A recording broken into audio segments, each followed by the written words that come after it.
Good to see you. Good to see you guys. Thank you for the warm welcome. It's great to be here. Thank you. We came on what was supposed to be a 2-hour and 50 bus ride, but given the conditions, took us a little longer. So thank you for your patience. I'll tell you what draws us into this race. And I say us because we're doing it as a family. My parents came to this country 40 years ago with no money in search of opportunity. In a single generation, I've gone on to found multiple successful companies. Did it while marrying my wife, Apurva, who is a successful throat surgeon at Ohio State, where she's saving lives every day for cancer survivors. Raising our 2 sons. One's 3.5. I think he's actually going to be 4 soon, and one of them is 1.5 years, following our faith in God. I'm worried that American dream isn't going to exist for our kids and their generation unless we step up and actually do something about it right now. I think we're in the middle of a war for the future of this country. And I don't use that term lightly. It's not a war between black and white, or even between Democrat and Republican, not really. It's deeper than that. It is a war between those of us who love the United States of America and our founding ideals, and a fringe minority who hates this country and what we stand for. A war between the permanent state, the deep state in Washington, D.C., and the everyday citizen. And in the face of that, I see a Republican Party that has grown lazy, actually. That red wave that never came, you all remember that? That was shortly after that I decided this was our duty to step up and do our part, because I think the Republican Party has grown lazy, not just in its get-out-the-vote tactics, some of that too, but lazy in a deeper sense of defining who we are and what we actually stand for. The left is very good at this. They'll give you a vision. It's not the right vision, but they'll give you something. Race, gender, sexuality, climate. And we're sitting here pointing to that other side's vision and complaining without offering an alternative vision of our own. What do we actually stand for? What does it mean to be a Republican in the year 2024? What does it mean to be an American in the year 2024? To me, it means we believe in the ideals of 1776. And if there's 2 things I'm going to bring back to this country that we started with in 1776, that George Washington started us off with as the first president that we've lost, they're basic ideas that go beyond black and white or red and blue. The first idea is that the people who we elect to run the government ought to be the ones who actually run the government. That we, the people, create a government that is accountable to us, not the other way around. That's not the case today. The people pulling the strings today, they're the people in the deep state, the 3-letter agencies. They're the ones really setting policy for this country. That's made a charade of our constitutional republic. There's only one way to fix that. We're not going to do it through incremental reform. We're going to do it by actually shutting it down. That's what this is going to take. And so as your next president, you really want to drain the swamp, here's how I'm going to do it.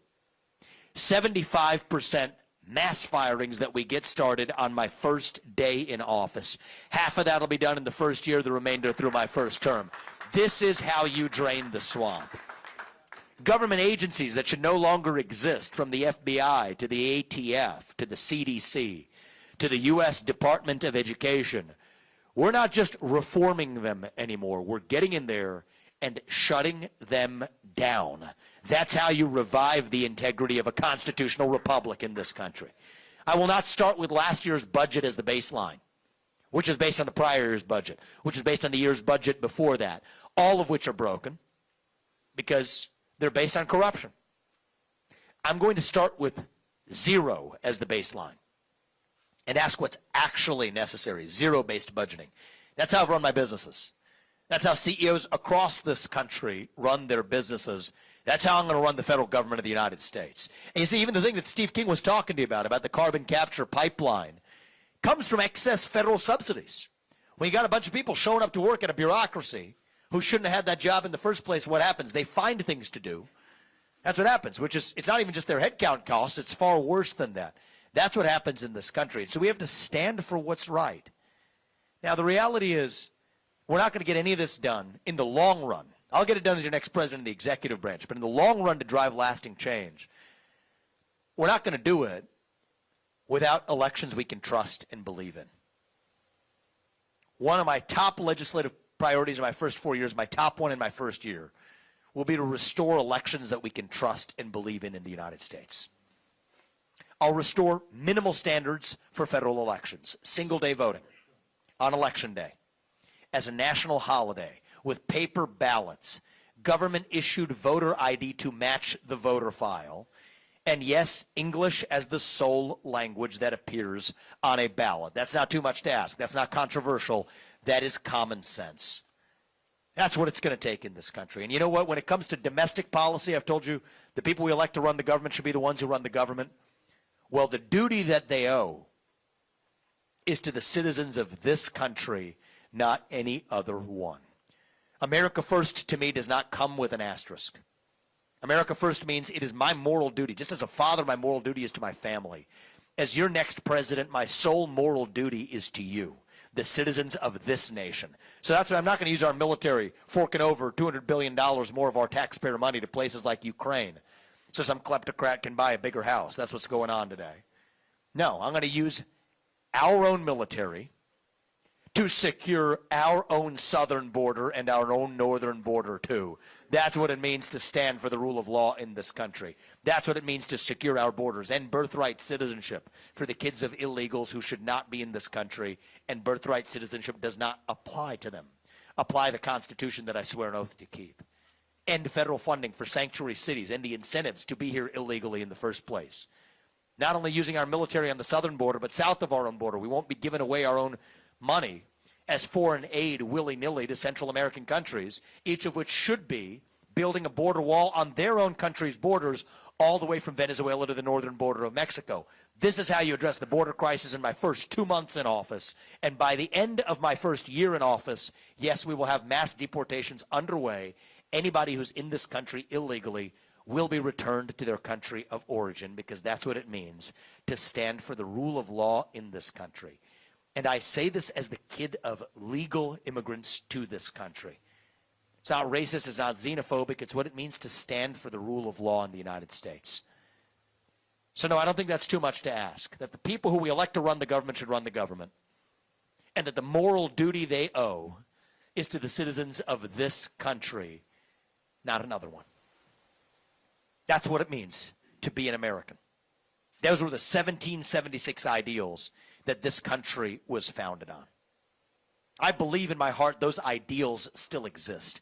I'm running for president to revive them. It's our creed. It says, E pluribus unum. It means from many, one. That's what we've lost in this country. We've been taught to celebrate our diversity and our differences so much that we forgot all of the ways that we are the same as Americans, bound by that common set of ideals. And here's how we're going to get it back. It's going to be by all of us. Not just me, all of us starting to speak the truth in the open again. Say in public what you'll say in private at the dinner table. Say it with a spine. Say it with conviction. Say it with respect. But part of respect is that you respect your neighbor enough to tell him what you actually think. And you see, that's what this campaign is about. Speaking the truth, not just when it's easy, but when it is hard. Not just to the Democrats on the other side, but to our own side when necessary, too. There's a reason I'm the only candidate in this race who can even tell you certain things. That the carbon capture pipeline is absolutely unconstitutional in its use of eminent domain, building its way across half of this state, that it's based on a climate change agenda that absolutely is a hoax because it has nothing to do with the climate, that vaccine manufacturers need to be stripped of their special liability exemptions that are the product of crony capitalism. Where there's been injury, there needs to be justice. To tell you that Ronna McDaniel needs to step down after 5 failed years of leadership of our failed Republican National Committee. To tell you that I will pardon every peaceful J6 protester on my first day in office because that's the right thing to do for this country. There is a reason why I am the only candidate in this race who can even tell you these things. It's because our politics is corrupt.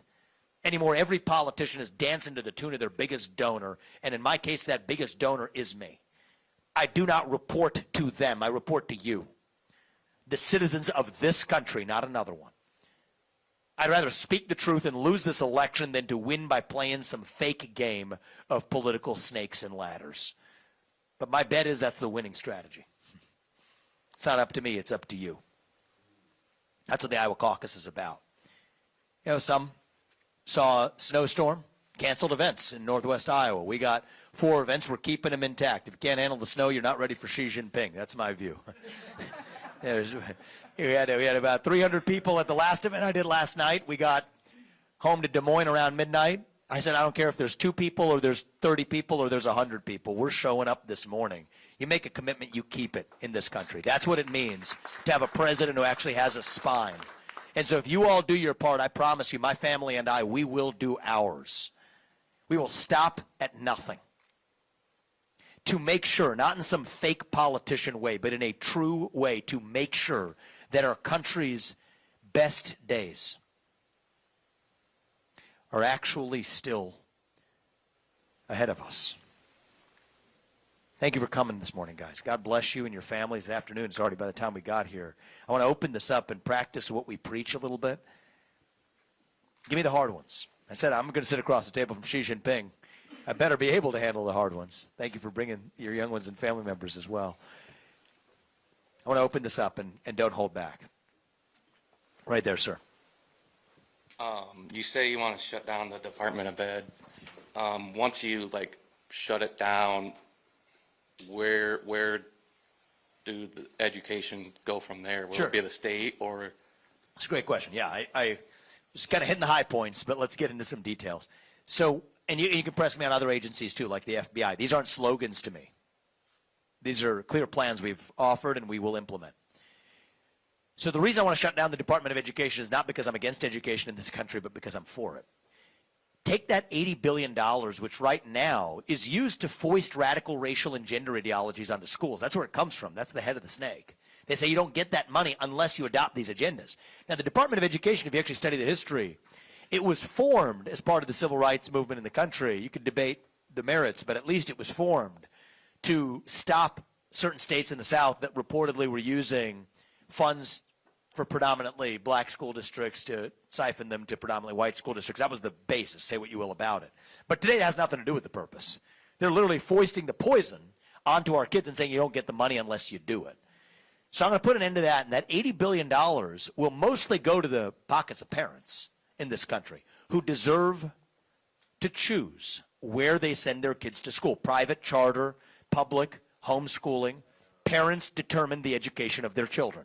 It's one of the hard truths in the, I don't know if we handed out our Thomas Paine pamphlets today.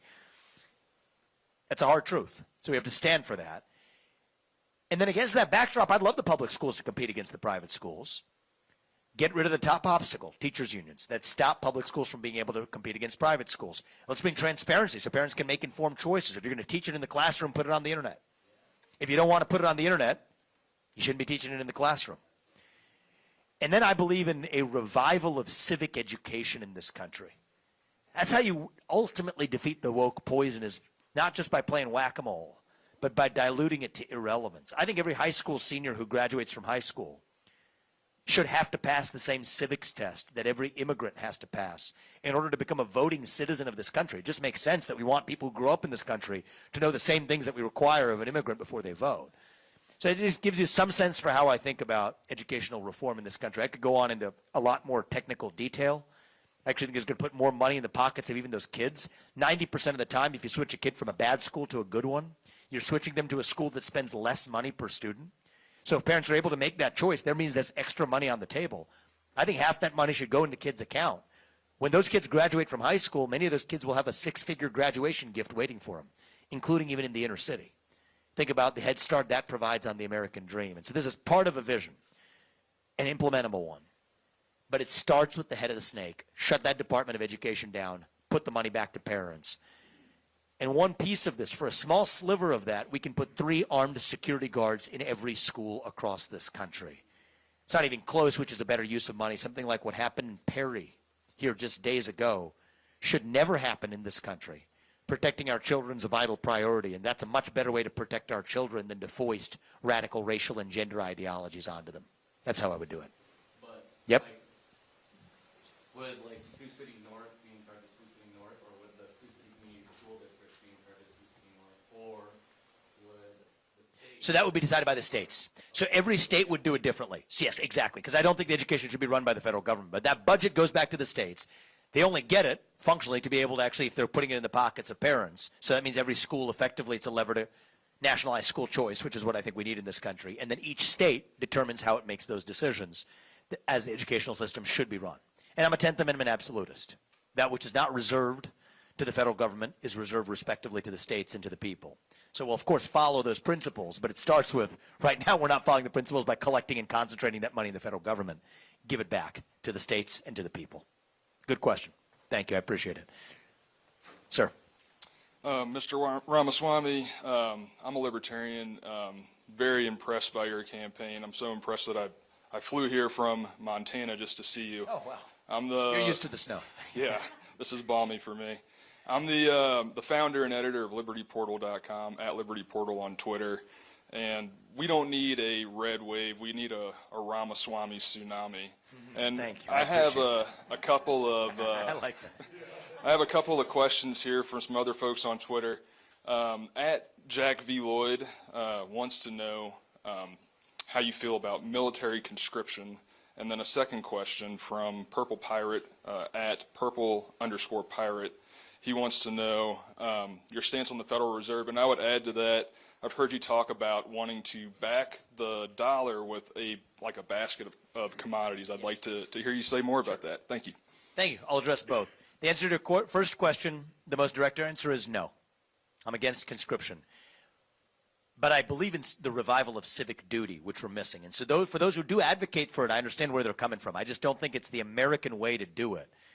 I prefer other forms of civic duty. And so what I've laid out is I think every high school senior who graduates from high school should be able to pass that same civics test. If they can't, then I do favor either 6 months of military or first responder service as a condition to acquire the right to vote at the age of 18. I think you got to have skin in the game. Our founding fathers believed landowners had skin in the game. I don't think that's the right way to do it, but civic duty is. We already demanded of immigrants apply the same standard to our own citizens. And so I get about as close to that concept as anybody has in the modern history of our party. But I don't think that mandated at behest of going to jail is the right way to go. I think you have to come to that civic duty through your own volition, through your own choice to actually value the heart of what that civic duty actually is, rather than doing it at behest of a government that puts a gun to your head. So that's where I land on that question, which is a good one. As it relates to the Federal Reserve, I mean, this is the head of a different snake that we need to shut down in a different way. It's been money raining from on high like manna from heaven for 25 years, artificial with the printer machine running. It's fake. It's artificial snow that we've been skiing on. It's not the real thing. Now the snow machine turns off and you see what happens. You see the tide recedes, you see the detritus that's left. So I could go on all day about this one, but I'll get to the punchline, which is that I'm going to have a 90% headcount reduction at the U.S. Federal Reserve. Again, part of the problem is you got a bunch of people showing up to work who shouldn't have had that job in the first place. They find things to do. That's where the poison comes from. That's where the central bank digital currency comes from. For those of you, just by show of hands, does anyone know what I'm referring to there, the CBDC? A couple of you. They want to digitize the dollar. Why? To be able to violate your liberties. That's why China's doing it, to say if you say something or do something the government disagrees with, you can just wipe out your bank account. They effectively did a version of this to the Canadian truckers in the Freedom Envoy. You guys might remember that one. Well, it's not how we're doing it here in the United States of America. Put an end to that. And then that 90% headcount reduction. Why? I don't need that many employees to do what the Fed needs to do. Stabilize the dollar as a unit of measurement. It ties back to this. It's got to mean something. It's got to be grounded in something of actual, real, true value. So there's one of the objections to the gold standard is what happens if gold ever becomes volatile. So I'll just say, the same spirit, a basket of commodities. Gold, silver, nickel, agricultural, farm commodities. That's a blended basket. Peg the dollar by rule to that basket, period. It's grounded of something that has real value. That takes the legs out from the so-called BRICS program, Brazil, Russia, India, China, South Africa, that are planning to create a gold-backed currency to replace the dollar as the reserve currency of the world. That's wrong. That's not in our interest, and that's how I'm going to end it. So thank you for the thoughtful questions. Thank you for flying here to be here all the way here. How long are you staying? Okay. Well, if you want to talk to some Iowa caucus scores for us while you're here, we'll take it. I think winning Iowa is going to be the most important step to my getting there, and that's why we're here to ask you for your help, and I'm grateful for that, sir. Hey, Vivek. I flew from Florida. Oh, you did? Yeah. Yeah, I like the weather down there a lot more than I like it up here. I'm a retired Marine Corps infantry officer, and I'm seriously concerned about the wokeism that's infected all the other branches of the service, but now the Marine Corps as well. I mean, it makes me sick. And I would just like your thoughts on that. Sure. So first is we need to clean house at the Pentagon. It's been infested by people who have used this, what I call woke smoke, to deflect accountability for their own failures. And the trick here is a lot of these criticisms of the military used to come from the left in the era of the Iraq War. That was a left-wing criticism. So what they do, they actually flip the script and said, oh, we'll just talk about systemic racism and white rage if you're General Mark Milley or whatever. It's woke smoke to deflect accountability from the criticism that used to come from the left. That's cynically, I think, where a lot of this came from. I'll end Lyndon Johnson's executive order. You know, I have no reason to know what this was, but it's called 11246, was the executive order that mandated anybody who does business with the federal government adopt racial and gender quota systems. First of all, it's unconstitutional as an executive order. It should have never been passed. But B, it's voiced the wrong ideology onto the private sector. And at that same time, we had the beginnings, the early seeds that were planted for a lot of that infesting our own military as well. Clean house at the top of the Pentagon. Get the woke indoctrination out of the military. One of the ways to do it is even stop measuring the nonsense. Are you Hispanic American, Asian American, gay American? No, just American. One box. Thank you if you're serving this country. We're American, not hyphenated. If you stop measuring the nonsense, that kind of is the first step in eradicating the mind virus. And this is why we have a 25% recruitment deficit in the U.S. military. It's really young people don't want to serve a country they're taught to hate. Young people aren't inspired to serve in a military that has abandoned or at least diluted its core mission in favor of these orthogonal social agendas. When the best person for the job gets the job because of, when the person who gets the job doesn't get it because they're the best person, but because of their skin color, in terms of who gets promoted. We're going to put an end to that. These racial group quota systems have been toxic for merit in America. And that's comes from the commander-in-chief. And the beauty of these questions is, and everything I told you except for the election standards that we're going to set for the country, everything else I've told you so far, I will deliver for you as your next president without having to ask Congress for permission or for forgiveness, because it comes through running the executive branch of government. It's going to take a CEO to get that job done. I know that if somebody works for you and you can't fire them, that means they don't work for you, right? It means you work for them because you're responsible for what they do without any authority to change it. I'm not going to be a hollowed out husk of a puppet sitting in that White House. That's what it's going to take to actually revive that executive branch and then revive who we are as Americans. So thank you for that. I appreciate it. We'll go right there. Thank you very much. Then we'll come up to you, sir. My name is Priya Jaiswal, and I come from California. And my... I'm so grateful all of you have traveled far from here. No, I was not coming here at all. I was going for Washington, D.C. Oh, you got grounded. And God is real, which I had to, you know. People are like, FBI is so corrupted right now. I'm standing here for the national security. You know, my husband was a terrorist. He was arrested for a terrorism case, which I revealed everything, every possible thing which I had information to FBI. And he was arrested last year. And FBI and the, you know, his name is, the FBI agent name is S.A. George Claudius. And he and my daughter, like my daughter is a U.S. citizen. She was like, you know, she was forcefully made Muslim, like, you know, from his father. His name is Nikhil Jaiswal, who was arrested. And, you know, each and every detail, my daughter and my son has given to the FBI that he's a terrorist. He's a very dangerous Al-Qaeda member, an informer of, Al-Qaeda. They stood for their lives, like risked their life and gave information to FBI and to the government. And the deputy district attorney, her name is Shanti Gopalan. She comes to my daughter's school in Cupertino High School, that is in California Bay Area, and she takes a wrong statements, forceful statements at the school premises, and my husband gets released on that, on false statements, which she has, expressed everything to FBI, and all the evidences, like taking the statements and everything, was watched by two friends of hers. That are the evidences. I'm sorry for what your family has gone through. It sounds like a complicated It's series really, of events. and the principal of Monte Vista, one of my son's, my son, my husband comes to, after releasing, he comes to my son's school, and he's taking him to, showing him guns, showing him everything, and that he reported to the principal that this is happening to me in the lunchtime. And the principal calls the Deputy Patel.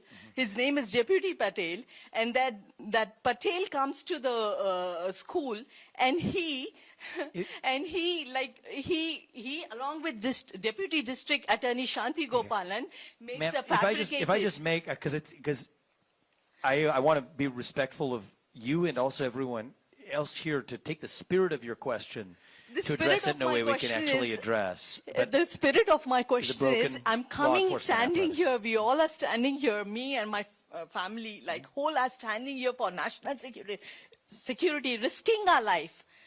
Corruption is so much. Last year, Laura Smith was arrested for the corruption charges in Cupertino, where I lived. So, How are we going to address it is the point. So the point is only one thing I'm trying to say. You, as a president, as a commander, you're going to be next. As a normal citizen, what my children, they're standing for the nation, risking their life and telling everything to, to the government. And these people have taken bribe, and all the evidences are there. I have gone to Seattle. I have complained. So I'm going to take the opportunity to address how I feel about some of the issues you have raised, ma'am. And this gentleman here has a question right here, and I want to be respectful of him to give him a chance. Yeah. So if we'll pass the microphone to this gentleman, but I want to address what you said. Thank you for sharing it, ma'am. I would like to say, the principal of the school has apologized for the framing of, on the video he has apologized for the framing of taking bribe and everything, what my son has reported to the principal. Thank you. So I have to tell you, I'm going to always be guided by the facts, and I obviously do not have the facts of the specific situation your family has endured. You're clearly somebody who came here to speak and properly be heard, and I respect that. What I will say is about our national security establishment, I want to say two things. You brought up the word corruption. I think it's an accurate word to use to describe the weaponization of our national security establishment. I think that's accurate. And one thing I can tell you, not about the facts of your specific case, but about the facts of the reality of our national security establishment, is this cannot be reformed incrementally. This has to be reformed from the ground up. And so there are other presidential candidates who will say things like, with the best of intentions, we'll fire Christopher Wray, who's the director of the FBI.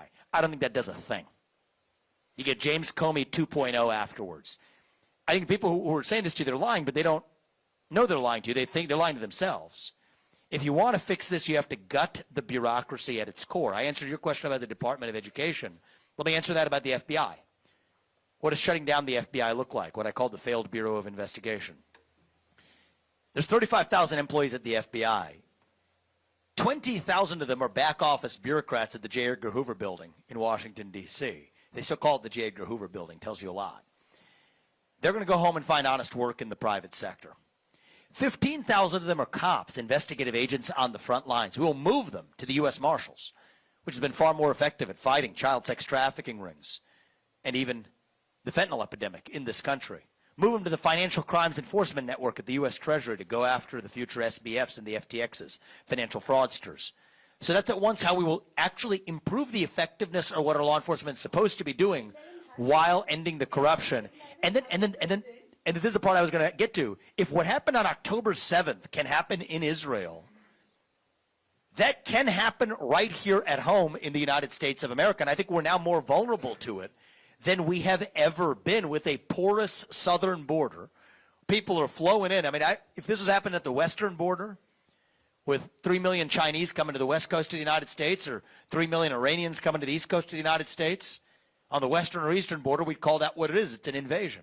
It's not that different when you have millions crossing our own southern border, including from those Islamic watch countries. The night before I visited the southern border, 2 men from Lebanon were apprehended at that southern border. Why are they traveling all over the United States to Mexico to cross illegally over that southern border? And so we're now more vulnerable to attacks on our own soil than we've ever been. And I think part of the problem is we've had a national defense establishment that has been so focused on fighting other wars abroad that haven't advanced our interests, from places from Iraq to Afghanistan, now in Ukraine, if I may say it as well, that they've forgotten to protect our own homeland right here at home. And so we're going to do that the right way while standing for the Constitution, while actually dismantling a lot of that. Well, I have a lot of issues with the FBI, ma'am, and this may be, if I learn more about this, perhaps this will be one more, yet on a very long list. But my answer is we're going to shut it down and actually reorganize this to parts of the government that haven't been corrupted, like the U.S. Marshals in the same way. I thank you for being here, and I want to go to this gentleman to be able to ask his question. I believe that the best economies are built on cheap and abundant energy. That's why We share that belief. the United States did so well in the last century with fossil fuels being cheap and abundant. But now they're getting more and more expensive to get to, and the lack of investment with the Green New failure and all that. What's your thoughts on nuclear and reducing some of the red tape to go with what I think is our best option for cheap and abundant energy? So you want to address the core economic malaise in this country. Prices are going up. Wages have stayed flat, while interest rates and mortgage rates have gone up. I mean, Bidenomics, mumbo jumbo aside, that's what's going on in the country.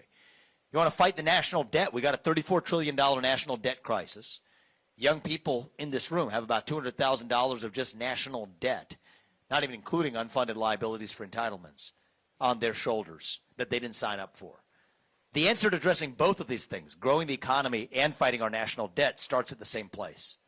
Get the oil and natural gas out from underneath our ground, sell it. That instantly buys down $8 trillion of our national debt and begins to grow this economy. Now, my energy policy is as much energy abundance as we can have in the United States of America. Drill, frack, burn coal, embrace nuclear energy. And the irony is this climate cult, and it is a cult. I don't call it a religion because a religion has withstood the test of time. A cult has not. The climate cult is hostile to fossil fuels, but it's the same people who are hostile to fossil fuels who are also hostile to nuclear energy in the United States. That wouldn't make sense if you're applying principles of logic. But there's something else going on here. The climate agenda has nothing to do with the climate. It's actually about letting China catch up to the United States. Nuclear energy might be too good at solving their made-up crisis. And that's why they're against nuclear energy, for the same reason they're against fossil fuels. And you want to know which country burned more coal than it ever has in all of its history? It's China last year. You want to know which country burned less coal than it ever has last year? It's the United States. You want to know which country has a Gen 4, that's the most advanced form of nuclear reactor? That's China. Well, we're still stuck at Gen 2 in the United States because of three-letter agencies, including in the Department of Energy, the Nuclear Regulatory Commission, that has been hostile to the construction of a new nuclear power plant in the United States of America. So I've said, on that agency list of agencies to shut down, and I'm not giving this to you on the fly. We've laid this plan out 6 months ago, and it's on our list. Shutting down the Nuclear Regulatory Commission. It has failed and abandoned its purpose, and any institution that abandons its purpose can't be reformed at a certain point in time. It has to be shut down. Unlock energy of every form in this country. That's how we revive our national identity. It's how we revive this economy, and it's how I'm going to lead this country. Thank you, sir. I appreciate that question. We have time for probably one or two final questions before we wrap up. We'll go to the back right there. My name is Angie, and I support, I sell technology into our government contractors supporting government missions. We also have a construction company. What is your plan for inflation / unemployment? Because we can't find people that are skilled to work for us. There are people that work for us, and they'll show up every day, but they're not skilled. And that also goes along with inflation. You know, they keep saying the rates go up because we don't have money. So thank you. There's a few things going on in the country right now. I'm going to give you the biggest answer right off the bat. We're paying people more money to stay at home instead of go to work. So if you're a small business owner or a large business owner, the top obstacle to growing your business right now is actually filling those open positions.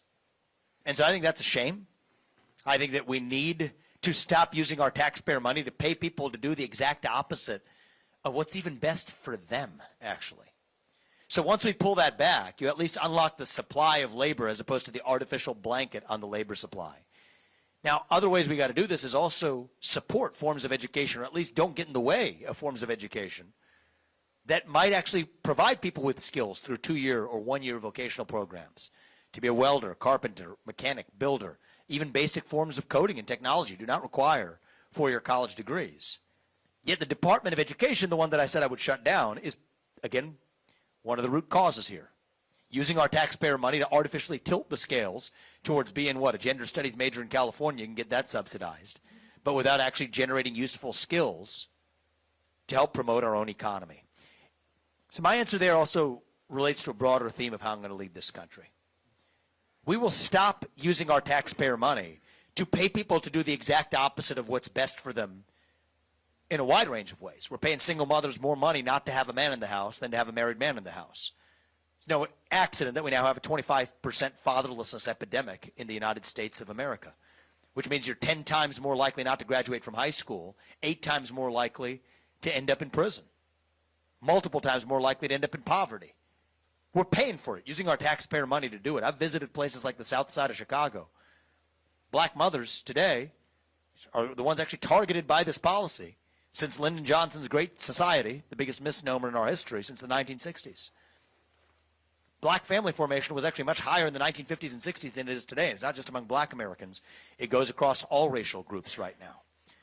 I'm going to stop using federal aid programs in places like the inner city of Kensington and Philadelphia that I've visited. They're giving away crack pipes and needles in the name of helping drug addicts. Paying people more money not to repay their student loans than to repay their student loans. More money not to go to work than to go to work. And the ultimate tragedy here is not only does that hurt our economy and business owners like yourself, it's not even good for the very people you're supposedly helping. People my age and younger. I'm the youngest person ever to run for U.S. president as a Republican. I'm 38. Now, I think these revolutions, these revivals, they tend to be led by the next generation for a reason. Thomas Jefferson was 33 years old when he wrote the Declaration of Independence, actually. That's part of the reason why I think it takes somebody whose best days in life are still ahead to see a country whose best days are still ahead of itself. I think it takes that. But I could speak for my generation today. It's not good when you have most people my age or younger now, for the first time in our history, depending on incomes that provide just aid from their parents outside of actually working for it. Sitting in your parents' basement, playing video games, smoking pot. Is that helping you if you collect an extra check from the government along the way? No, it's driving a mental health epidemic in this country. And I think that's part of something deeper going on. We've heard questions about our economy. We've heard questions about my domestic policy, foreign policy. It's downstream of a deeper cancer in our country. We have a hole in our heart, a black hole. When you have a vacuum that runs that deep, we're hungry for purpose and meaning and identity at a moment when faith, patriotism, hard work, family, these things have disappeared, and that leaves that moral vacuum in our hearts. And when you have that vacuum that runs that deep, that is when the poison fills the void. Pick your favorite one. We talked about one of them in the case of the military. Wokeism, transgenderism, climatism, COVIDism, depression, anxiety, fentanyl, suicide. It's not an accident that we see the rise of these same poisons at the same time. These are symptoms of a deeper void of purpose and meaning in our country. And I think one of the things we failed to do as a Republican Party, for a long time, we've been running from something. Now is our moment to actually start running to something. Back to our vision of what it means to be an American today. Individual, family, nation, God. That beats race, gender, sexuality, and climate if we have the courage to actually stand for something.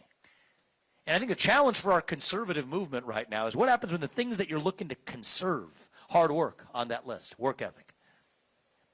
What happens when those basic values you seek to conserve, when they've disappeared? We have to recreate them, actually. And that's why I do think now more than ever it is going to take somebody from the next generation. Somebody coming in from the outside with fresh legs to reach and lead that new generation of Americans. Just by way of show of hands, how many of you have participated in Iowa Caucus in the past? Good number of you. And how many of you are considering being first-time caucus goers here in Iowa? Good number of you as well. You have a decision to make in about 8 days, 7 days, the Iowa Caucus on January 15th. I'm going to ask you to open your eyes to where we are. Many of our supporters are considering whether to go with Donald Trump, whether to go with me. I think there's 2 America First candidates in this race. I think it's going to take somebody from the next generation with fresh legs to lead our America First movement to the next level. I think it's going to take somebody who stands for our national character. That's half the job of the next U.S. president. Not just passing the policies, but as a very pragmatic matter, for those of you who may be considering exactly that choice. If you think they're going to let this man get anywhere near the White House again, I'd ask you to open your eyes. I don't think that the system is going to stop at nothing to keep this man away from the White House. And our America First movement, it didn't begin in 2016. It began in 1776, and we owe it to our founding fathers and to this country to make sure we have another 250 years and then some left in our life as a nation. Our movement cannot end with Donald Trump. This movement does not belong to Donald Trump just as it doesn't belong to me. It belongs to you, to us, to we the people in this country. And I'm in this race to take that America First agenda to the next level. And I believe I can do that in a way that nobody else in this race can. Reagan, when he left office in January of 1989, of all the things he could have said he was proud of, bringing us to the near end of the Cold War, growing the economy, getting us out of stagflation. He could go through the whole list of accomplishments.